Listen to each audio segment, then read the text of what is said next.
Neral police स्टेशनच्या हद्दीत पर्यटक पाण्यात बुडून मृत्यू झाल्याच्या घटनेत पडली भर। नवी मुंबईमधील दिघा गावातील टुरिस्ट व्यवसाय करणारे अजय रावत वय 28 हे आपल्या 4 मित्रांसह दिनांक 11 मे 2025 रोजी दुपारी 3 वाजताच्या सुमारास कर्जत तालुक्यामधील नेरळ पोलीस स्टेशन हद्दीतील पाषाणे गावातल्या लघु पाटबंधारे खात्याच्या धरणामध्ये मौज मजा करण्यासाठी आले होते। त्यांना धरणाच्या तळ्याचा अंदाज आला नाही, त्यामुळे पाण्यात बुडून त्यांचा सुमारे 5 वाजताच्या सुमारास त्यांचा मृत्यू झाला।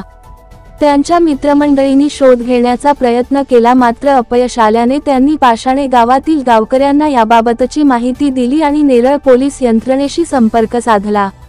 या दुर्दैवी घटनेची माहिती मिळताच नेरळ पोलीस स्टेशनचे सहाय्यक पोलीस निरीक्षक शिवाजी ढवळे यांनी अपघातग्रस्तांना मदत करणाऱ्या हेल्प फाउंडेशनच्या गुरुनाथ साठेलकर यांना संपर्क केला आणि त्या ठिकाणी मदतीसाठी पाचारण केले।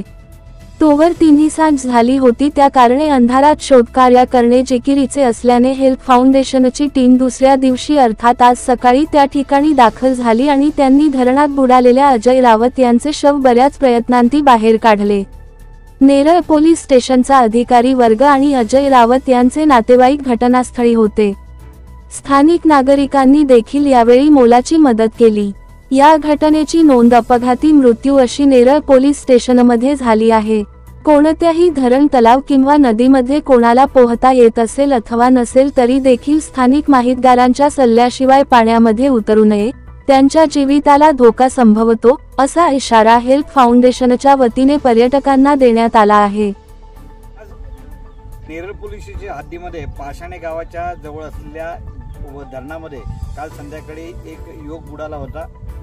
त्याची खबर आपले नेरळ पोलीस स्टेशनचे ASI API सन्माननीय ढवळे साहेबांनी दिली। त्यानंतर आम्ही काल रात्री लेट झाला होता म्हणून आज सकाळी तयारी केली आणि आज सकाळी या ठिकाणी आलो। पाण्यामध्ये रेकी केली, स्थानिकांची मदत घेतली आणि बॉडी रिकवर केली आहे।